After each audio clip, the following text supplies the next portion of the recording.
Bernie, it looks like a couple of people have it muted, so I'm trying to keep up with them. I can see them. Good evening, everyone. Good evening. Hi, Jeff. Hey, Jeff. Wait, don't talk. Hey, Susanna. Good evening. Hey, Jeff. Hi, Susanna. Hello, how's everyone?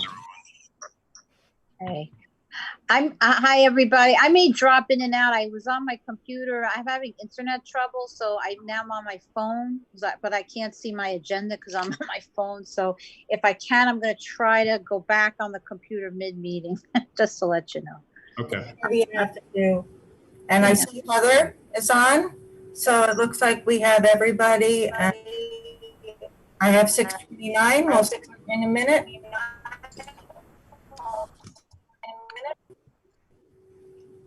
Somebody's not on mute and they're feeding back. Yeah, there's.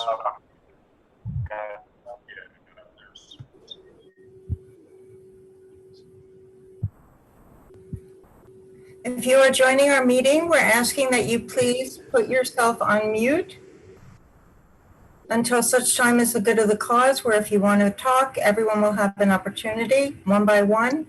But until then, except for board members, we're asking that you please put yourself on mute. Thank you so much in advance for cooperating. All right, President Becker, I have 6:30.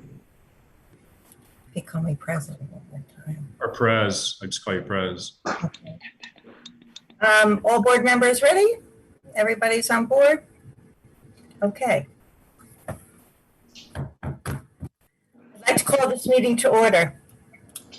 Due to the COVID-19 health emergency, and in order for the Board of Education to conduct its business, this board meeting is being held conference and streamed live via YouTube on the district website at www.ebnet.org. In addition, members of the public may provide comment at this meeting through Zoom by entering the URL, meeting ID, and password for you on the screen.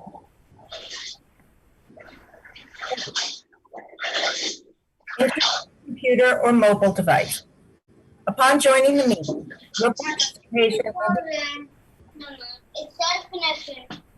I'm sorry, there's a few people who have not muted themselves who have joined our meeting. We're thrilled to have you with us tonight, but we need you to mute. Thank you so much.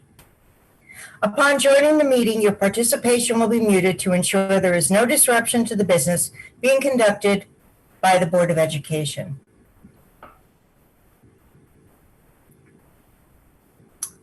And we'll go back to our regular screen, and will the secretary please call the roll? Mrs. Chu. Here. Mr. Sismar. Here. Mrs. Guas. Here. Mr. Hong. Here. Mrs. Lax. Here. Mrs. Reese. Here. Mr. Simmons. Here. Mr. Winston. Here. President Becker. Here, we have a quorum. Please rise to salute the flag. I pledge allegiance to the flag of the United States of America, And to the republic, for which it stands, one one nation, nation, under God, God, indivisible, indivisible, with liberty. with liberty and justice for all. The New Jersey Open Public Meeting Law was enacted to ensure the right of the public to have advance notice of and to attend the meetings of public bodies. In accordance, I'm sorry, we still need some people to mute themselves. I'll give everybody a few seconds. I know it's hard to get everything at the same time. Thank you. In accordance with the provisions of this Act, the East Brunswick Board of Education has caused notice of this meeting to be published at the Board of Education offices. Written notice was also provided to the Sentinel, the Newark Star Ledger, the Home News and Tribune, and the Municipal Clerk of East Brunswick. All Board of Education meetings, with the exception of executive session discussions, are videotaped for later broadcast. Individuals who speak at the board's public meetings should be aware of these videotaping rules. Good evening. I hope everyone is safe after the storm that we experienced this week, that those of you who lost power have it back, or will have it back very soon. And we're going to start off this evening with the superintendent's report. President Becker, as we previously discussed at last Thursday's meeting, we're going to run the video that was put up on the website yesterday. It's just under, I believe, about 17 minutes. So we'll do that. And I'd like to make just a few clarifying comments after that video runs. Absolutely. Just give me a moment while I cue that video up. While Mr. Giuliano is doing that, I'll make the clarifying comments. As people begin to read the policy the board is going to take action on tonight, You froze. Why'd you freeze, boo-boo? the Restart and Recovery Plan, part of this was a mandated policy through the board's policy service, Strauss Esme, and they were working in conjunction with the Department of Education with mandates at that moment. Since then, just recently, Governor Murphy mandated that masks will be worn 100% on school property, on buses on school property in schools. So that's reflected in our appendix, but that will be updated under the Strauss Esme policy. And we expect revisions to the Strauss Esme policy to occur all the way up until the start of school. There'll be minor tweaks. So I just wanted to make that clarification for the community. And we'll be bringing back the policy for those edits to the, for clarification. All right, Mr. Giuliano are you ready to go? Yes, we're ready to go. Okay.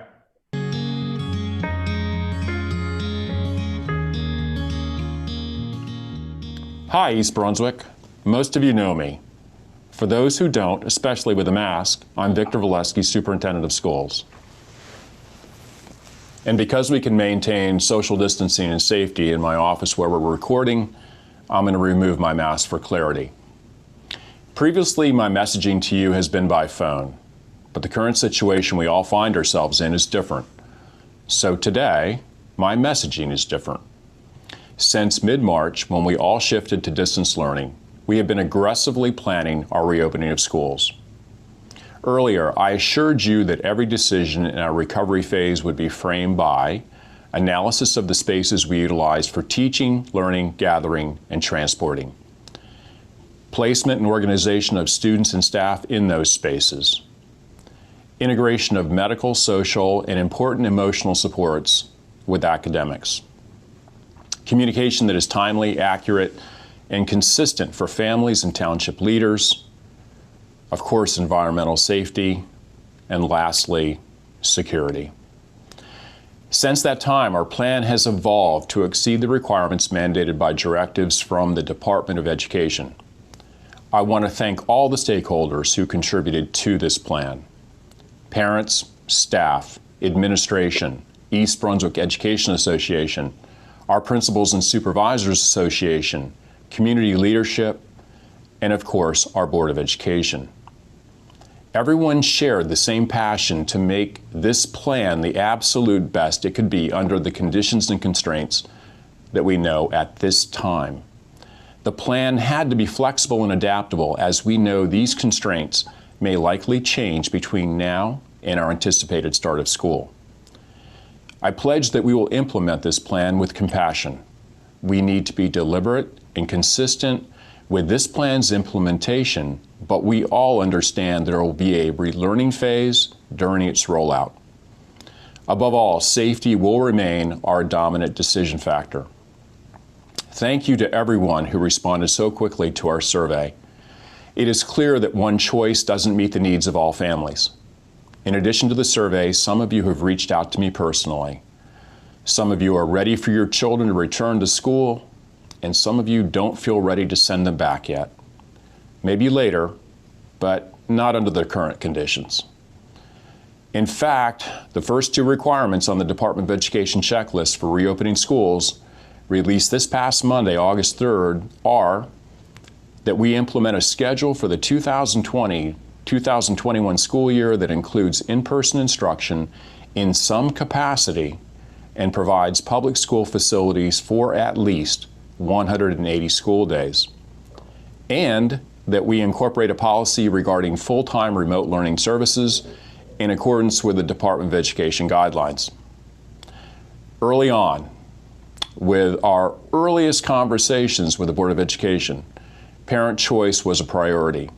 And I'm proud to say our plan included both DOE requirements for in-person and remote instruction before the checklist was released. So join me. Let me show you how our reopening plan can work for you and what your children will experience depending on your individual choice for the beginning of this school year. East Brunswick Public Schools is committed to delivering high-quality instruction for students in spite of changing circumstances. The district's reopening plan includes resuming in-person instruction at all facilities with reduced capacities. Scheduling decisions have been informed after careful evaluation of health and safety guidance and mandates from the Center for Disease Control and New Jersey Department of Health, as well as state mandates and the governor's executive orders. Lastly, we have incorporated input from stakeholders about the needs of all students and the realities unique to East Brunswick Public Schools constituents. After review of the entire reopening plan, parents will be permitted to choose between one of two different styles of instruction beginning September 2020. Either a hybrid approach, which allows for some instruction in school and some instruction at home on a rotating schedule, or a full virtual learning approach. Parents will be asked to commit to their decision for the first marking period of the school year. It is critical to ensure that all students, regardless of where they will be during the day, receive a high-quality education. All students will participate in virtual learning to some extent.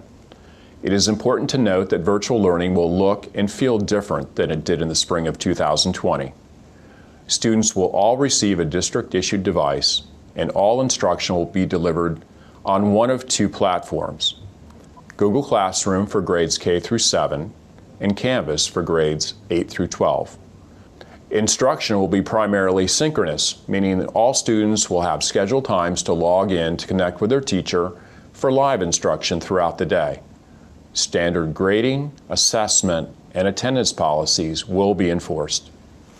Students in grades K through 5 whose families choose the hybrid model will come to school for 2 days in a row, be virtual for 2 days in a row, come to school for 2 days in a row, be virtual for 2 days in a row, and continue that cycle. They will participate in in-person instruction with their teacher until dismissal at 1:15 p.m. After students depart school and have appropriate time for lunch, they will have a final hour of instruction virtually, regardless whether they're in school or in the virtual setting. Let me show you how this looks. If your child is in hybrid group 1, in this case the blue group, your child will arrive at school by 9:10 a.m. and participate in person with the teacher until 1:15 p.m. All special area teachers will come to your child's classroom as scheduled. The rest of the students in the class, both the red group and the orange group, will log in and participate in live video conferencing for portions of each period and complete independent assignments. At 1:15 p.m., the blue group will be dismissed from in-person instruction, and all students will complete the remainder of instruction virtually. The afternoon sessions will be a combination of whole group and small group instruction, depending on the lesson. After 2 days, the hybrid groups will switch. The red group will arrive at school by 9:10 a.m. and participate in person with the teacher until dismissal at 1:15 p.m. The rest of the students in the class, both the blue group and the orange group, will log in and participate in live video conferencing sessions for portions of each period and complete independent assignments at home. At 1:15 p.m., the red group will be dismissed from in-person instruction and complete the remainder of instruction virtually. Those who are in the full virtual group, in this case the orange group, will log in at 9:10 a.m. for live video conferencing sessions and complete independent assignments under the direction of their teacher. While they have breaks throughout the day, instruction will continue throughout the entire school day. If your child is not feeling well enough to attend school for any reason, you should keep your child home. However, if they feel well enough, they should participate in virtual learning for the day. This will allow your child to be marked present for instruction. At Hammarskjöld, Churchill, and the high school, an attendance capacity of approximately 25% of the entire student body will be scheduled each day. Students whose families select the hybrid model will be broken into one of 4 groups. If your child is in group 1, in this case the blue group, your child will arrive at school by the start of first period. The rest of the students in the class will be learning virtually for the day. Virtual students will log in for live video conferencing sessions for portions of each period and complete independent assignments under the direction of their teacher. On day 2, these same students, the ones in the blue group, will participate in in-person instruction for another 4 classes in their schedule. At the end of in-person instruction, the blue group will be dismissed to complete the remainder of instruction virtually. The afternoon sessions will be a combination of whole group and small group instruction, both synchronous and asynchronous, depending on the lesson.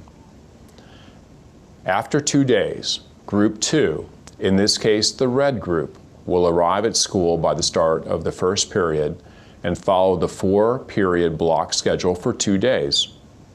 The rest of the students in that class will participate virtually by logging in for live video conferencing sessions for portions of each period and complete independent assignments under the direction of their teacher. After students are dismissed from in-person instruction, they will complete the remainder of instruction virtually. While students learning virtually will have breaks throughout the day, instruction will continue through the entire school day.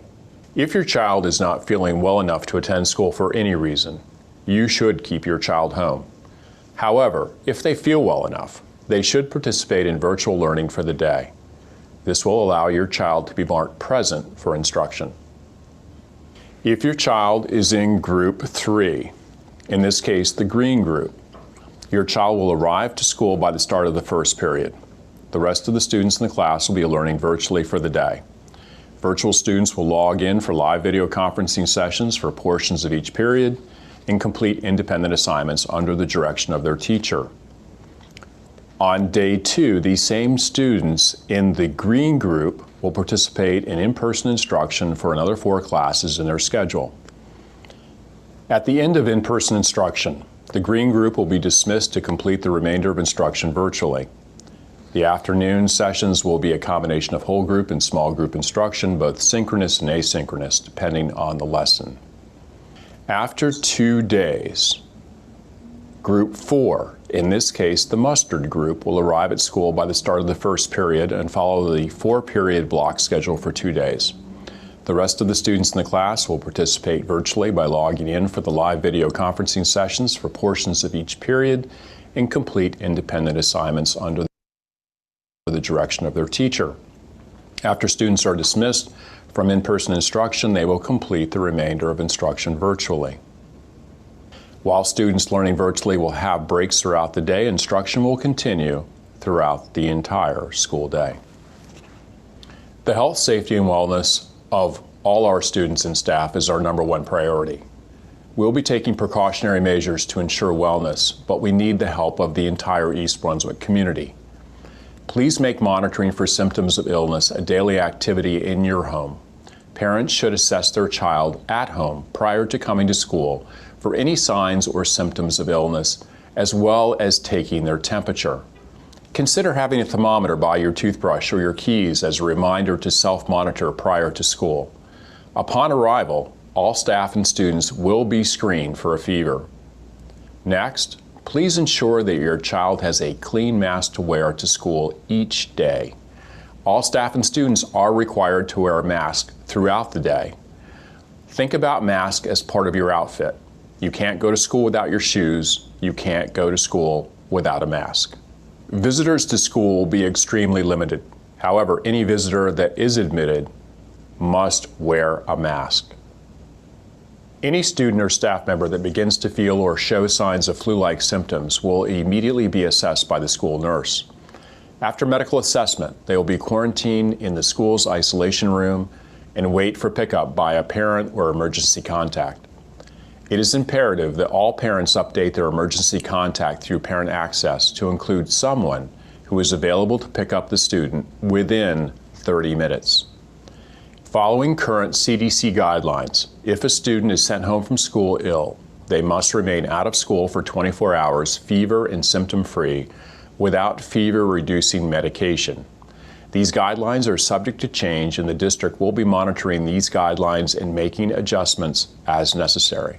For a student to return to school, they must present a doctor's note that they have been cleared to return. If the treating physician required a COVID test, the student may return after receiving a negative COVID test result. If a student tests positive for COVID, parents should immediately contact the school nurse, who will contact the County Department of Health. The County Department of Health will work in conjunction with the East Brunswick Public Schools to do contact tracing, notifications, and determine those who need to quarantine for 10 to 14 days, dependent upon recommendations and current CDC guidelines. Regular lunch, as expected by students and parents, will not be served during school hours. School meals are critical to student health and well-being. So to ensure students receive complete meals, the district will distribute meals similar to last year's grab-and-go model. Each custodian will be dedicated to the specific zones of their building to which they are assigned. The district's facilities cleaning practices will be expanded to supplement existing practices, including wiping all seats and touchable areas with an Orbeo cleaner and disinfectant, HEPA vacuum the entire floor surface, sanitize the interior with an electrostatic sprayer dispersing hospital-grade disinfectant. Hand sanitizer, paper towel, and soap dispensers will be checked and refilled as necessary throughout each day. Social distancing may not be possible to achieve on every bus run. Therefore, in accordance with the New Jersey Department of Education report entitled The Road Back, Restart and Recovery Plan for Education dated June 2020, these minimum standards shall apply.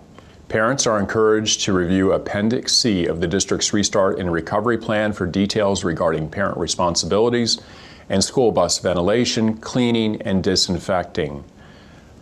Students are required to wear a mask on buses at all times. Morning and aftercare will be offered on all days that students attend in-person instruction. There will be no occasional use program, nor will emergency drop-ins be allowed into the programs. All students and staff will be required to wear face coverings. Exceptions for face coverings include while eating or doing physical activities within their assigned group while maintaining social distancing. Additional information will be provided to families utilizing community programs. I am asking parents to complete their parent access forms by Friday, August 14th to select which instructional model they will choose for each of their children. Parents are asked to commit to their selection for the entire first marking period. Together, we can do this. No, together we will do this for the benefit of all East Brunswick students, all East Brunswick families, our school community, and the East Brunswick community. Thank you.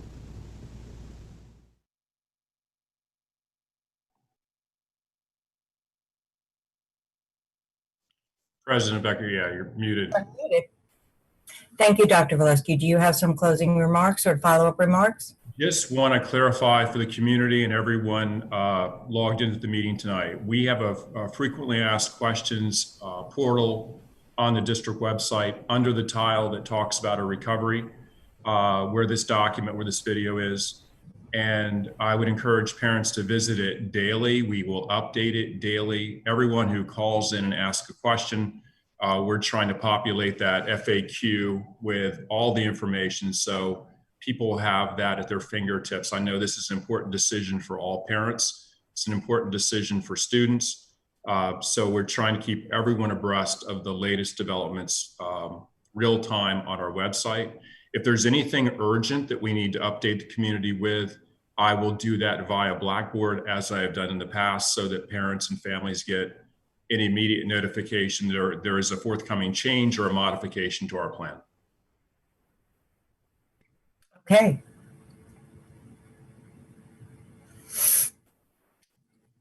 Now it's time for the good of the cause of the public. Members of the public may provide comment at this meeting through Zoom by entering the URL, meeting ID, and password you see before you on the screen. In order to be recognized, use the chat feature, select the Zoom meeting host, then enter and send your name to the host. You will be recognized to speak when your name is called. Individuals will be invited to speak in the order in which we have received your request. The Board of Education recognizes the value of public comment on educational issues and the importance of allowing members of the public to express themselves on school matters of community interest.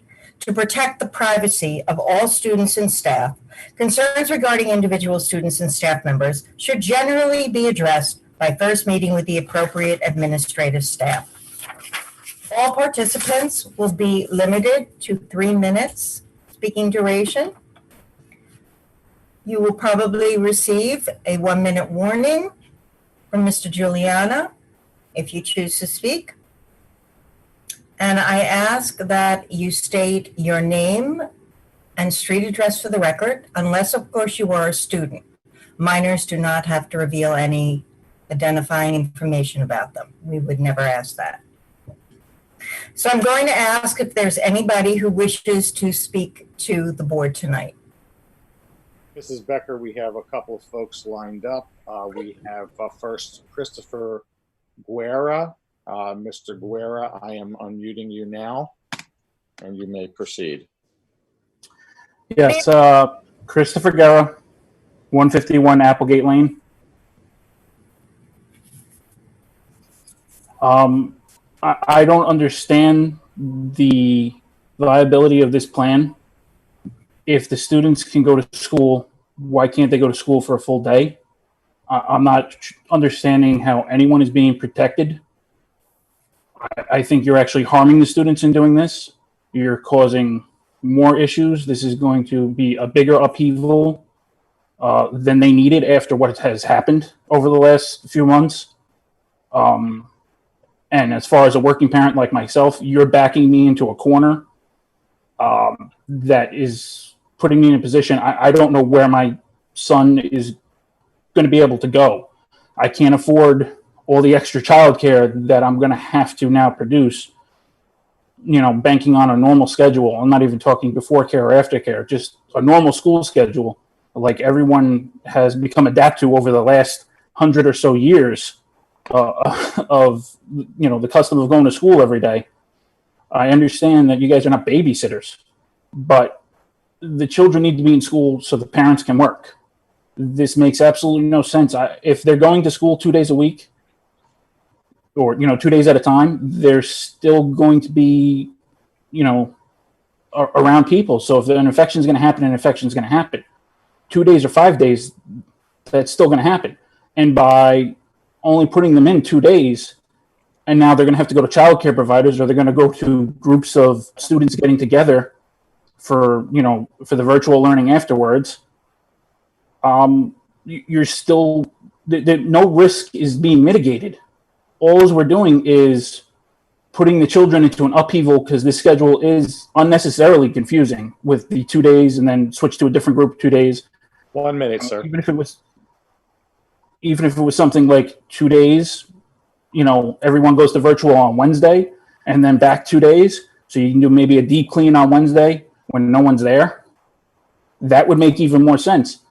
I think this is going to be unnecessarily confusing to a lot of people, to a lot of students. I think the virtual learning is a complete and utter failure. I understand you guys are changing it, but from what I saw the last 3 months of the last school year, my son was a different kid. He started to hate school where he loved it and was flourishing beforehand. The kids need in-person instruction. They need to be around other kids, even if they're wearing masks and have to socially distant. They need to be around other kids. They need to be children again. And I think this plan is completely failing at that. Time up. Besides the fact, yes. So, Mrs. Becker, that was Mr. Guerra. Thank you, sir. Thank you for coming. And next up, we have Svetlana Bogolyubova. Yeah. Hello, everyone. I will have to read, so it would be much quicker. I totally agree with the previous gentleman that this plan is total failure. And we had opportunity to go over the 120 pages plan. In our house didn't lose the power, fortunately. Actually, many families still do not have power in East Brunswick. So we have to, it should be a great concern as well, because they cannot actually go through the plan and they cannot present in the meeting. It's not in the interest of the child or the student, this plan. As a parent, I have experienced the problem of online education for elementary level kids. It's simply not working. Our child already lost 3 months of education, and the current plan is the manual to more disaster. With such plan, kids will not only have quality education, but any kind of at all. We should not approve something like that. In addition to disastrous learning gap of our children, the plan doesn't address social isolation, social delays, and mental problems that our kids have experienced, and mental health is totally not addressed in the plan. Kids suffer tremendously, and not many families can afford private therapists. Also, psychological services drastically decreased due to demand. Face-to-face sessions in the therapy are not currently available due to COVID. This is the only type of therapy that works for majority of elementary level children. Online therapy doesn't work. I can prove from our own experience mental health in our children is left behind with such a plan. I also want to be able to see any specific section related to special education and children with special needs. They absolutely cannot be accommodated by not professional adults at home, if such person even available. That represents the majority of parents or caretakers at home. How 1 minute, madam. Ma'am, 1 minute. Okay. Jump into something else. I'm fully aware that the proposed plan should not represent parents, but because it's hardly rely on parents or caretakers, help with short 2 days of school or elementary level children, it should provide qualification and help for working parents, because we cannot afford childcare like that, or we cannot actually go online and be whole day with our kids, especially elementary kids. I can propose the plan which actually work. I have a lot in my list. I will post it on the chat. But because I have limited time, I can propose the plan which actually worked, and I went through this with my own experience. To solve the epidemic-related problems, absolutely similar to COVID, back in my childhood time, our school district implemented AM and PM learning and divided the school kids in 2 groups, basically. It's like in the morning group and afternoon group. Which until Ma'am, your time is up. Time is up. I'll post it. Thank you. Thank you for coming and talking to us tonight. Next, we have Sanjay. I do not have a last name. I'm not sure if that's a first name or a last name. And so Sanjay, we need you to unmute yourself, please. Yeah, can you hear me? Yes, we need your first and last name and Yes. your address, please. Yes, this is Sanjay Lal, 6 Primrose Lane, East Brunswick. Could you spell your last name, please? Lal, L-A-L-L. Thank you. All right. No, I appreciate the messaging and the thought that has been put together. Of course, you guys are the experts, and you must have thought through lots of pros and cons and options, various options. So I appreciate what has been put through. A lot of it makes sense. Of course, there can be differences in opinions. I do have a few questions, right? So one of the points was mentioned in the video was that for remote students, portions of the class or part of the class would be video conference for remote students. That part is not very clear. If an example can be provided as to how a typical class would be conducted, that would help clarify and help in our decision for remote versus hybrid. That's question number one. The second point that we have is, if I have further questions, can I post it on the website, or is there an email that I can send my question to? That's my question number two. My question number three is regarding the content and the quality of delivery, both.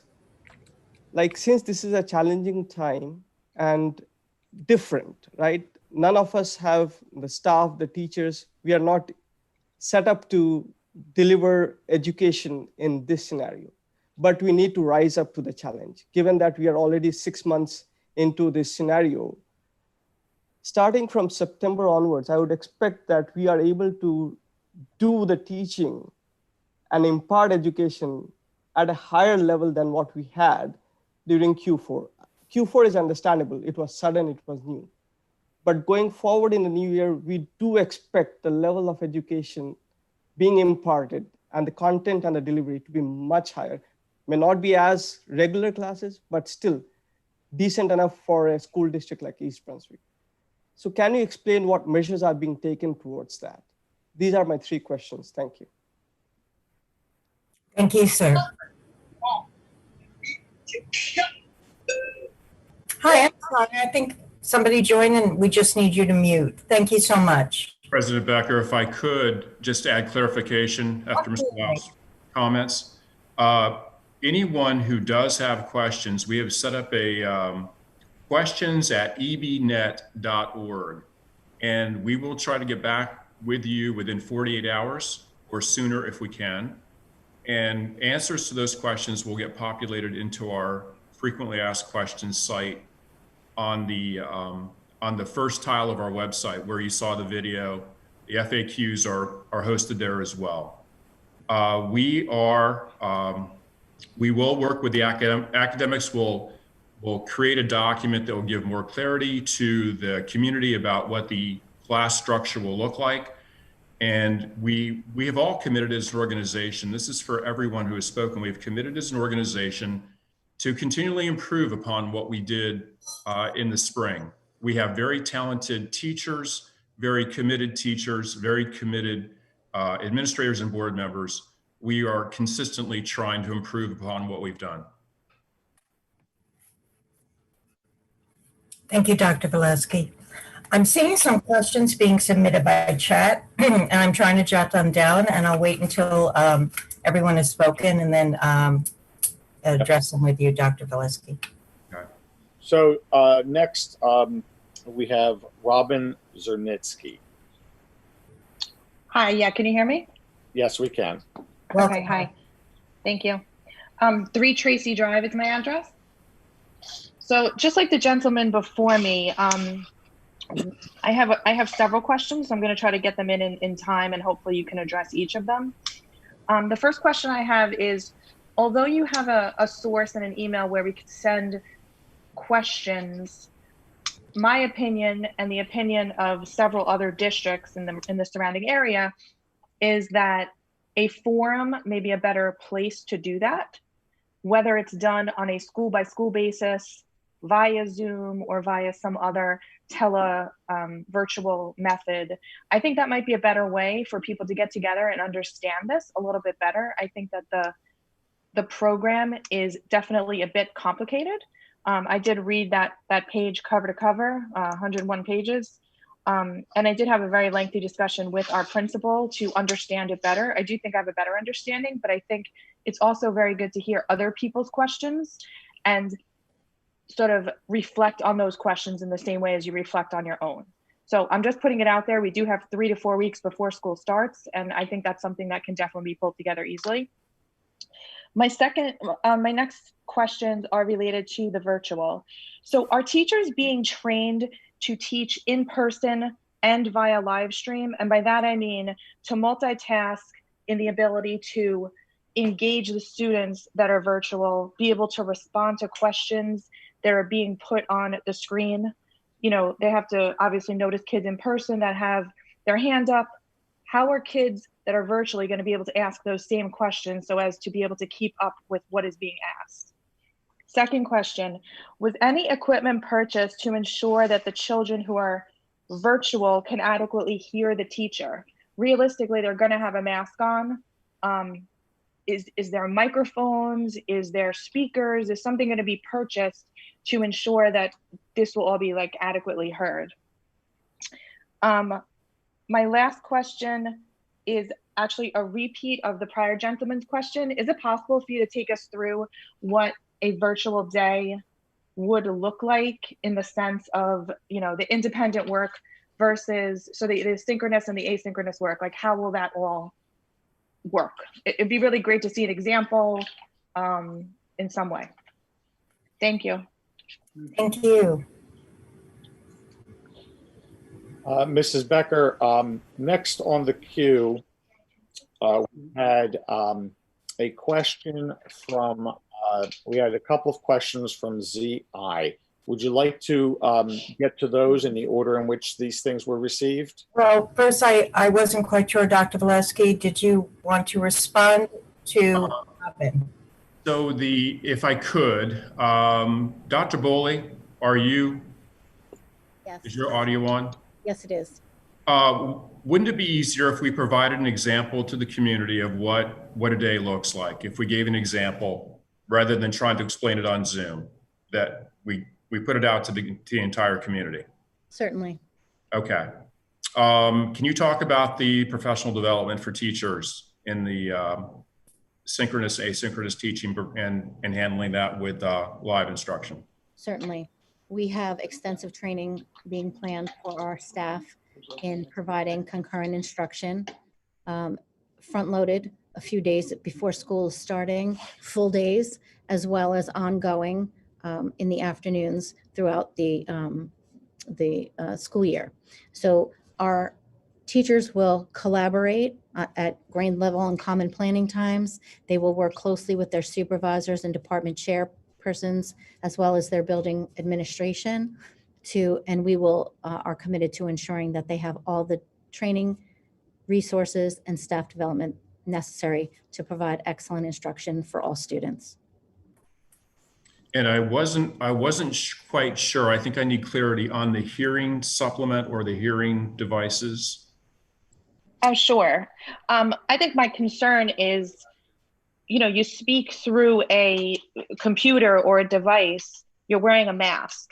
How will their voices be amplified so that background noise is sort of at a minimum and their voices are able to be heard, you know, through the computer? I mean, I'm speaking to you right now and I have, you know, muzzles on my family. I'm just kidding. But, you know, you can hear me, but no one is talking in the background. There's not 10 students in the background talking or shuffling paper or any of that. So that's my question. Is anything going to be considered to be purchased to ensure that their voices are easily heard to the students?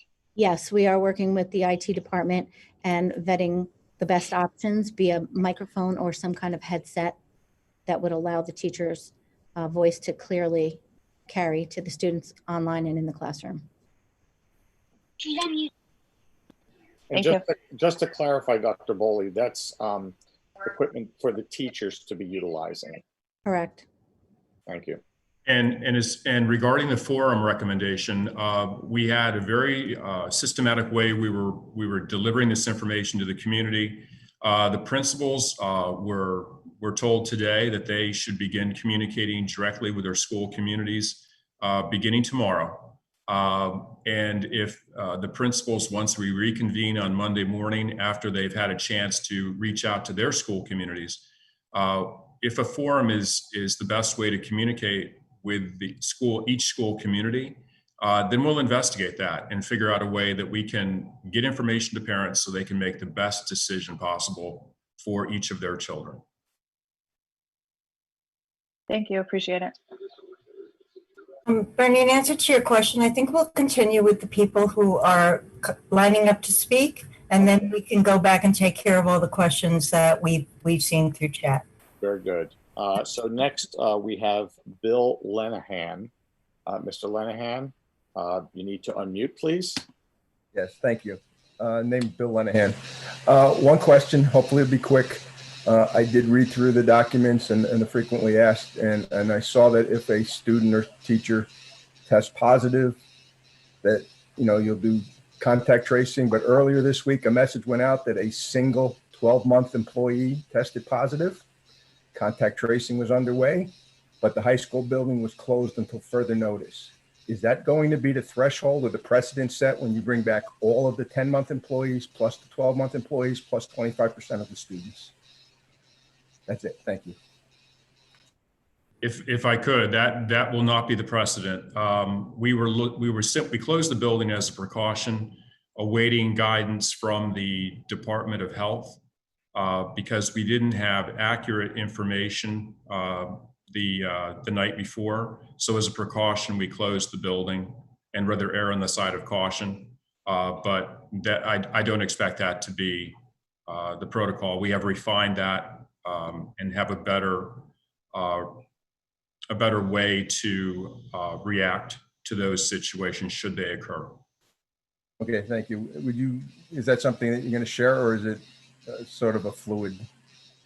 No, if we have part of the governor's requirement that everyone wear a mask is part of the protocol that the Department of Health related to us, that direct contact can be avoided.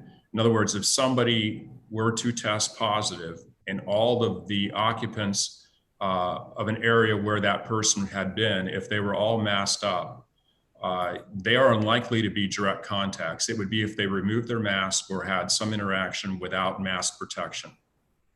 So we're in our plan, one of the issues is we're maintaining smaller populations so we can maintain social distancing, but now with the added requirement that all students, all staff, and whatever limited visitors, everyone who enters the facility must wear a mask 100% of the time, unless they are eating. In those occasions will be very limited because we're not serving lunch in the schools, we're doing grab and go. So unless there's some other kind of issue, like if they were in the nurse's office and had to be examined, but otherwise people will be required to wear a mask 100% of the time. Thank you, Doctor. Thank you, sir. Thank you for coming tonight. And who is next, please? We have John Schaefer, who is next. And there we go. Mr. Schaefer, would you kindly unmute yourself? Sure. Thank you. John Schaefer, 6 Buck Lane. Let me start with, I'm laughing a little bit because of Robin's comment about the kids being muzzled, and I was in total agreement, so hopefully they don't fly off in the middle of this question. Joking, obviously.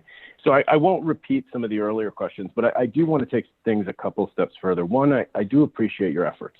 The amount of time and effort and cost that probably went into building that thoughtful document, I can't begin to fathom in the abridged time frame. So I think that's great. And I also concur that you do have talented teachers. That's part of the reason we moved here, was for the school systems. And I've come to personally know a number of these teachers and the principal and some other staff, and they're tremendous. I will say, though, I'm a little disappointed in this plan. I won't repeat the first caller's questions. I think all that stands. I think you have the subject of working parents. Again, admittedly, school is not a babysitting station. And then you have the social aspect of schooling. We'll let that sit. I think you're getting that. I would like to take this into 2 pieces. One, if you have 2 children, right? Will they be in the same group, or are you going to put them in separate groups? Because now you have a dynamic where you don't know who's on first, so to speak, right? Is child A going this day? Is child B going this day? And then if there's busing for one, now you're doubling the cost because there's busing for both, so why not? There's a number of logistical concerns. So the question would be, if you have 2 children in the same elementary school of similar age, will they be in the same group? So that's one question. The second side would be, you really didn't go into, especially not in the video, there was a purple bar, but you didn't go into IEPs, right? The inference would be the 4-day in-person learning would be for special ed, and I absolutely concur. I think that, without question, children with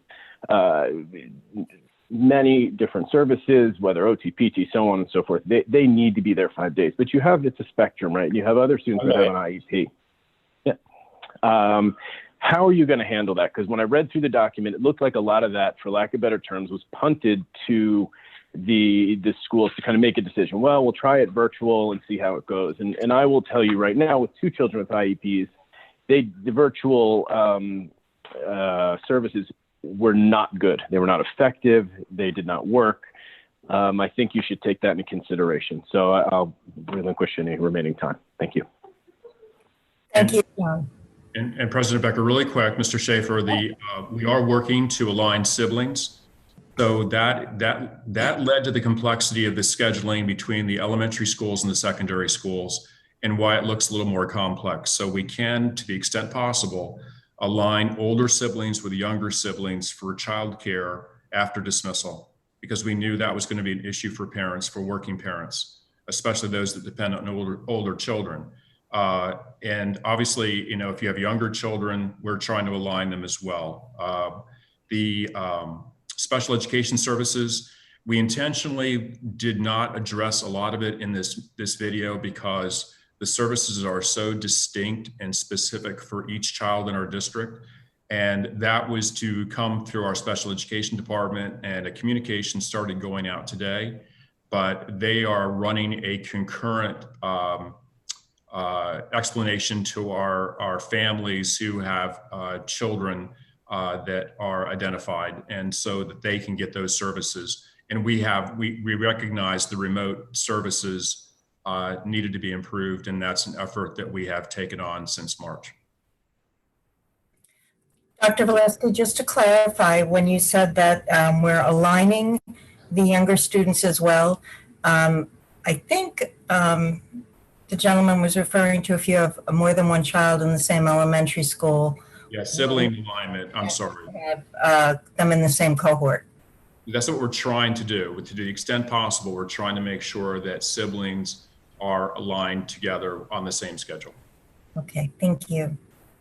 Thank you. Thank you for coming, John. Who do we have next, Bernie? Mrs. Becker, at this point, it's the various questions that were posted.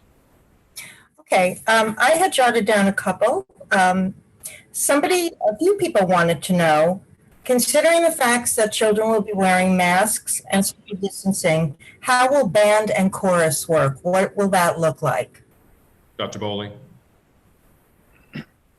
Yes, band and chorus are following the CDC and the NJSIAA guidelines for social distancing. Students will be masked. In regards to playing their instruments, there will be a slit in their mask that they can play their instrument, and the bell of the instrument is also going to be masked.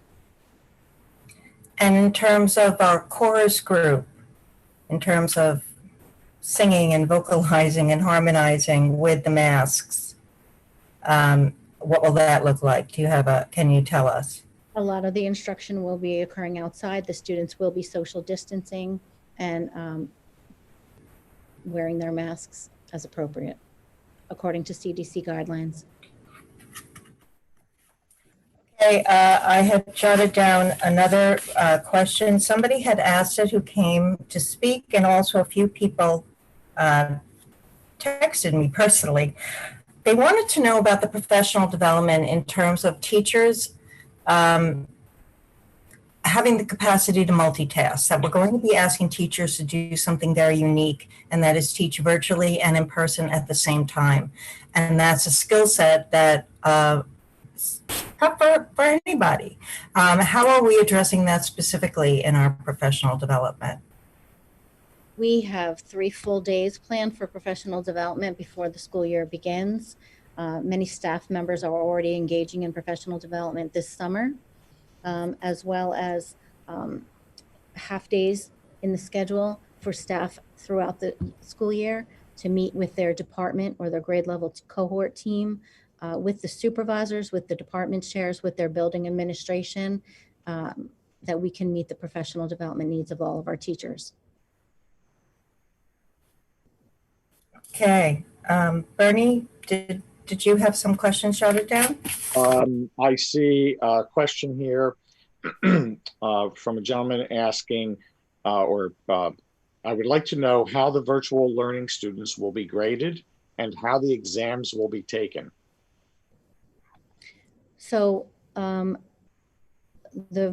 grading and assessment practices that we have employed in East Brunswick will resume, and assessing student understanding and mastery of content will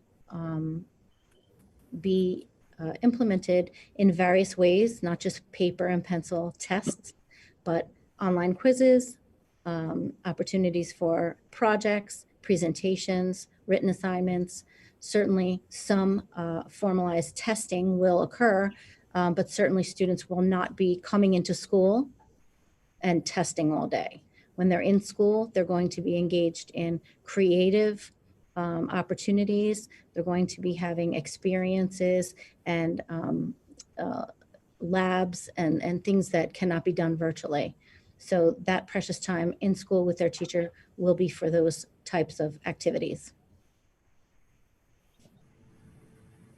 Okay. Mrs. Becker, I did not receive any other questions directed to Neither me. did I. Again, I want to reiterate what Dr. Valesky said. We know that your questions will continue. We want them to. We want you thinking about this, and as you think about something, you have questions. And there are various ways that you can get in touch with the district. Dr. Valesky mentioned your question becoming part of our Q&A on our website. There's an email address. It was info@ebnet. Questions at ebnet.org. At ebnet.org. When in doubt, you can call the administration building and find out the best way to get your question to someone. And Dr. Valesky, is there anything you wanted to say? Otherwise, I will close the public portion. Just one thing, President Becker. I did see a piece in the chat about cleaning, and I want everyone to understand that even before the pandemic, we took cleaning to new levels. We actually, we don't have to worry about a supply of disinfectant or about supply chain issues. Early on, the district was proactive, and our maintenance department, Mr. Juliana, bought equipment that we actually produce our own disinfectant. The product is called Orbio. It is a hospital grade disinfectant. It's used for hand wiping with microfiber towels, and we clean not only desk surfaces, but the undersides of chairs, undersides of desks. Any touch points we've learned from experience where children touch things, and we've watched. But we've supplemented that with electrostatic sprayers that are going to spray a hospital grade disinfectant that covers the surface and kills the virus. We are taking this seriously, and what you saw as the standards in the document are the minimum standards. They will probably be done much more than that, but those what the public can expect as a minimum. Mr. Giuliano, did you want to add anything to that? That pretty much covers what we do. I think the other thing, and I'm sorry if I missed it in what you just covered, but did you mention the electrostatic cleaners? We did. Okay.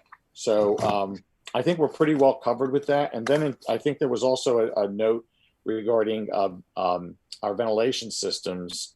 So I will say that with regard to our HVAC systems, they all have regular and frequent filter changes, and they have all been prior even to the pandemic, but we have them all upgraded to the maximum MERV filter that they can handle. And when I say that they can handle, we can't go up to the highest MERV because it will have a detrimental effect on the equipment and actually will burn out motors because of the restricted airflow. However, the highest that we can go on any of the units, we are implementing that and have implemented that. So that's an important point. And all of our facilities, with the exception of the high school, are fully air conditioned. Churchill is nearing completion of the air conditioning project, which will ensure that All of the classrooms are air conditioned in that facility. And I think that pretty much covers. Okay, and there's nobody else in the queue. I do not see, no one has asked. Okay, seeing none, I will close the public portion. I thank those of you for coming very much. Moving on to our Board of Education item agenda. Can I please have a motion for only items 1, 2, and 3? So moved, Mark. Moved by Mark, Second. second by Lebu. Is there any discussion? This is a roll call vote. I'm sorry? We're getting background from someone. Okay, again, we're very happy to have so many of you join us. We're just going to ask that you please keep your microphones on mute. Thank you so much. Okay, will the secretary please call the roll? Mrs. Chu, Yes. Mr. Sismar, Yes. Mrs. Guas, Yes. Mr. Hong, Yes. Mrs. Lax, Yes. Mrs. Reese, Yes. Mr. Simmons, Yes. Mr. Winston, Yes. President Becker.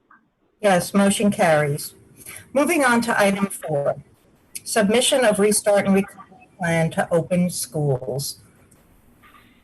Meaning the board is being asked to approve the submission of the district restart and recovery plan to the New Jersey Department of Education. May I please have a motion for that? So moved. Moved by Todd, second by Mark. Is there any discussion? Board members? Yeah. Mrs. Becker? Yes, Todd. Dr. Valesky, that was really an outstanding and understandable video. I know that you couldn't cover 100 pages in there, but I think you got to the important points, and thank you for that. Thank you. I also wanted to thank the administration, but also all the parents who gave up parts of their summer to take part in the individual school restart teams. I think we can all agree that there is no such thing as a perfect plan out there. I think we can all agree that there are so many variables and circumstances beyond our control. And this is at best frustrating, at worst maddening. We all want what's best for our kids. We all don't pretend to have all the answers. But I think what we tried to do is come up with a plan that would get 8,500 children their proper education and 1,300 staffs the opportunity to do their jobs in a way that would be safe and conducive to learning. We will tweak it as we go on. The situation will change as the situation in the state and the country changes, I'm sure. And I thank all the parents for being so engaged. Thank you for partnering with us. Hang in there. We're going to make this work. Any other board members wishing to speak? Yeah, I do. Jeff? All right. I heard a lot of the comments tonight. I agree with every one of them on both sides. I completely get it. I don't know how working parents are going to be able to accomplish this in this plan, or quite frankly, any hybrid plan. The rules that have been handed down to us, I think, made this particularly challenging, and I think Dr. Valesky and his team answered to every one of those rules and every one of those suggestions. And in really thinking about this the last few days, I have to say to the community, don't hate the player, hate the game. It's not this plan, it's what we were told could be in this plan. And I think that Dr. Valesky and his team answered all of those things. What wasn't mentioned as in terms of handing down the information from the Department of Education, the federal and state government, was addressing probably the largest concern, which I think the first caller had, with being faced with an extremely tough decision. It stinks, and I'm sorry to this community that this is going on. And I do hope that this changes. I hope that, well, quite frankly, I believe that the school should not restart until there's a handle on this because of what we've seen evident in other states that have. And so while I'll vote for the plan, I am against this entire process. I want the children to be safe, and I'm particularly concerned about the teachers. So that's all I have, but my opinion, though. Thank you. Thank you, Jeff. Any other board members wishing to say anything? Susanna. I just want to say it's difficult to be a parent right now. It's difficult to be a teacher. And it's a tough job to balance all of these interests. And all I can say is you have the full commitment of this board to look out and just try to do the right thing. Thank you. Any other board members? If you want to speak and I'm not seeing you, just wave both hands in the air or. Nope. Okay. There's no other discussion. Will the secretary please call the roll? Mrs. Chu. Excuse me, sorry. I was waiting for the student report. Student report is later. Oh, okay. We still are going through the agenda, okay? Thank you so much. Thank you, Anthony. Mrs. Chu. Yes. Mr. Sismar. Yes. Mrs. Guas. Yes. Mr. Hong. Yes. Mrs. Lax. Yes. Mrs. Reese. Yes. Mr. Simmons. Yes. Mr. Winston. Yep. President Becker. Yes. Motion carries. Moving on to our community programs agenda. Can I please have a motion for item number 1? So moved. Moved by Todd. Second. Second by Mark. Is there any discussion? All those in favor? Aye. Aye. Abstained? Motion carries. Moving on to our financial services agenda, can I please have a motion for items 1 through 5? So moved. Moved by Mr. Simmons. Todd. Thank you. Second by Jeff. Is there any discussion? This is a roll call vote. Will the secretary please call the roll? Mrs. Chu. Yes. Mr. Sismar. Yes. Mrs. Guas. Yes. Mr. Hong. Yes. Mrs. Lack. Yes. Mrs. Reese. Yes. Mr. Simmons. Yes. Mr. Winston. Yes. President Becker. Yes, motion carries. On our human resources agenda. I hope all of you saw the revised agenda. There are now 3 items. Can I please have a motion for items 1 through 3? So moved. Moved by Todd. Second. Is there any discussion? This is a roll call vote. Will the secretary please call the roll? Sorry, who seconded on that? Jeff. Jeff, thank you, sir. Yes, roll call vote. Mrs. Chu. Yes. Mr. Sismar. Yes. Mrs. Guas. Yes. Mr. Hong. Yes. Mrs. Lax. Yes. Mrs. Reese. Yes. Mr. Simmons. Yes. Mr. Winston. Yes. President Becker. Yes, motion carries. Moving on to our IT agenda, there is 1 item. Could I please have a motion for it? So moved. Moved by Liwu, second by Jeff. Is there any discussion? I have a question on number 1. Absolutely. All right. So for those who are on the line, this is for technology department, purchasing of a firewall associate license for about $64,000. But I'm more interested in the next section in terms of bandwidth. This is the number 1 complaint I've heard from students and staff in the district, that the bandwidth, of course, has been terrible, where they have difficulty times either staying on or being on, or downloading documents within the school. So that being said, before the contract was awarded, did this company evaluate usage and determine that the 9 gigabyte speed would be sufficient to increase that?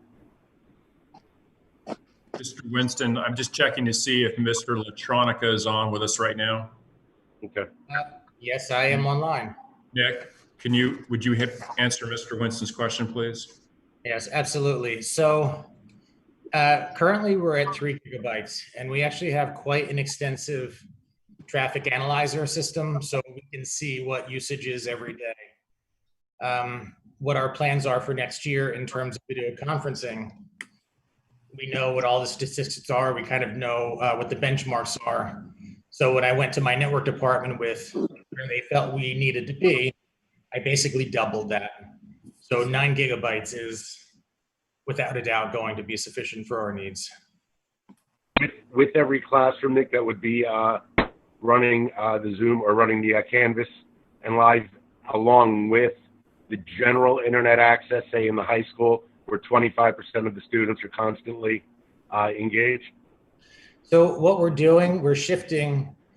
So last year we did a lot of Zoom. Zoom no longer has the free licenses for public education, but as part of our Microsoft subscription, we have access to an enterprise tool called Teams, which also supports video conferencing. And we will have a couple of Teams servers on premises. Okay. So any traffic inside our premise, on our side of the firewall, we could do internal video conferencing all we want without affecting that external bandwidth. So we'll really be able to minimize traffic. And in addition to that, the firewall that we have that we're purchasing has very extensive capabilities to be able to disable certain applications, disable certain services. If we needed to disable BYOD for certain hours of the day, we have a lot of flexibility to really control the bandwidth that we're using. All right, and Nick, just the last question. Is this the package that you wanted, or do you wish we bought a different one, but you felt the cost was too restrictive? No, so the cost really is, when we are going to 9 gigabytes, that's really where I think we need to be in 3 years. I don't think we're going to get anywhere near that. 9 gigabytes is a crazy amount of bandwidth. Last year, we were barely topping.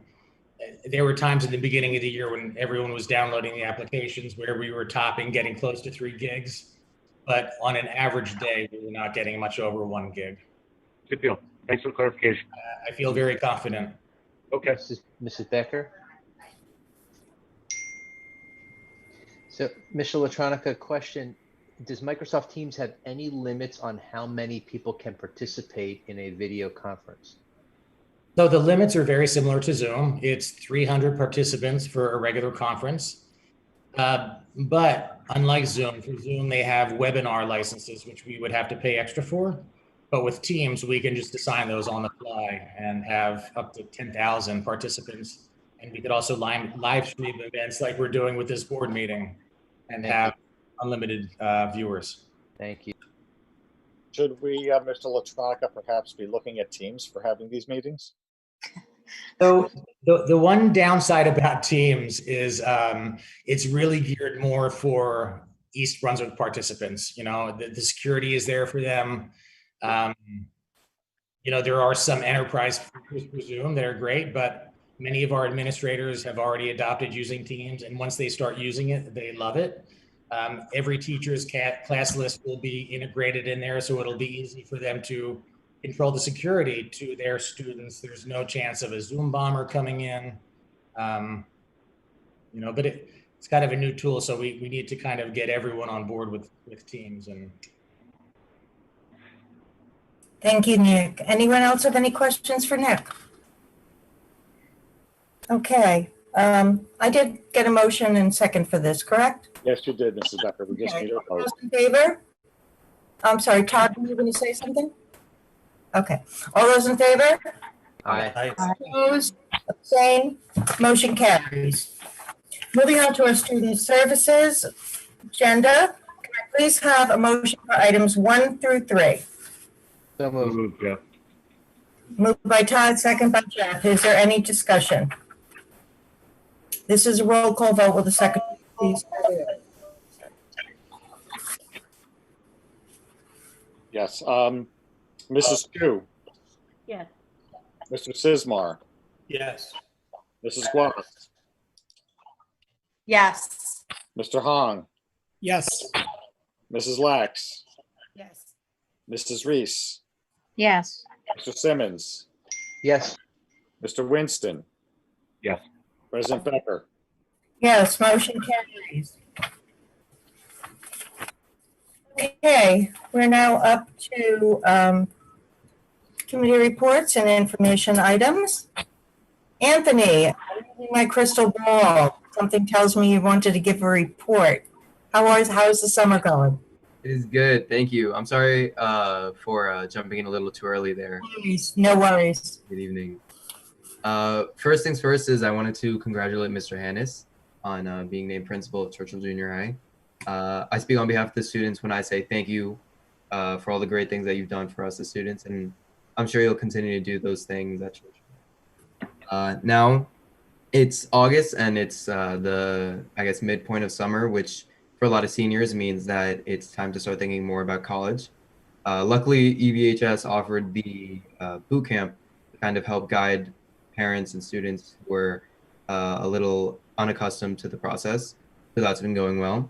I also wanted to reference the storm that knocked out the large majority of students' power 2 days ago, and students today are still feeling the effects of such storm. And onto the return plan, which I think, as mentioned by a former board member, was explained very clearly in Dr. Valesi's video, so thank you for that.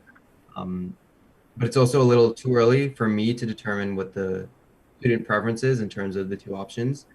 I'm fairly certain that they're relatively split as is, meaning that both the options are valid, and it really boils down to a matter of personal preference.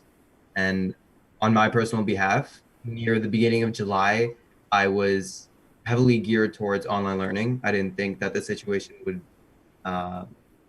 be safe, and I didn't think that a return plan would really allow for me to be comfortable. But as me and other students were allowed to give a little bit more input on the return plan and really see it develop, I became a lot more accustomed to it. And now, on my personal decision, I think I will be doing the hybrid, mainly because I feel more comfortable going in for the 2 school days out of 8 school days. And yeah, that was just my personal choice. And continuing with the return plan, there will continue to be more student input on revising and, I guess, accounting for variables that might have gone unaccounted for, even though I'm sure most of them were unaccounted for.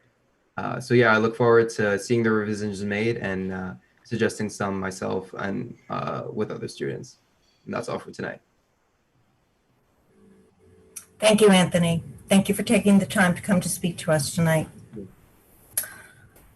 Are there any information items or good of the cause from the board? I had somebody actually email me a question. They said that they weren't able to go through the chat. They tried several times. So their question was that they are assuming that the strict guidelines for the maximum number of people in any given building at one time must have been a huge factor in determining the logistics for the number of days in school for each grade, for the number of hours, that they know a lot of parents have been critical of 2 days, half day, hour virtual, but they are going under the assumption that you had very strict guidelines to work with that were not flexible at all, and this was in reaction to that, and they wanted a confirmation on that. Actually, yes. The guidelines that for occupancy of a building do not apply specifically to schools, although we use them as a general guide. But the distancing is a factor. Also, when you're talking about the logistics of actually trying to serve lunch, that becomes a factor in the gathering of the number of people and being able to maintain social distancing, even with masks. So we're trying to do both. We're trying to, if in every occasion that we can, that the distancing and masks combined together provide the greatest level of safety. But also when we started looking at aligning siblings, that became a factor in our scheduling, our capacity. But one of the other things I want to make clear to the community is that even though our secondary schools are built right now on 25% of the total capacity, so that is if everyone decided they were going to select the hybrid model, we have the room in the high school based on the 25% model to bring all those people in and maintain social distancing. And the same way with the elementary schools, it was built on a 50% capacity. The reason why those numbers fell out that way is because if conditions change and the virus becomes contained in some way, or they administer a vaccine, and at some point when we try to regather our students, we can scale this up and increase our capacity in secondary to 50%, 75, and ultimately 100%. And the same with our elementary schools. But we have to maintain that sibling alignment to the extent that we can because of the childcare concerns that many people brought forth tonight. We are sensitive to all those, as Mr. Winston said. You know, these are factors that this was a huge puzzle with constraints that continued to change and evolve, as the board knows, because you had a meeting every week and we talked about the changes within the week.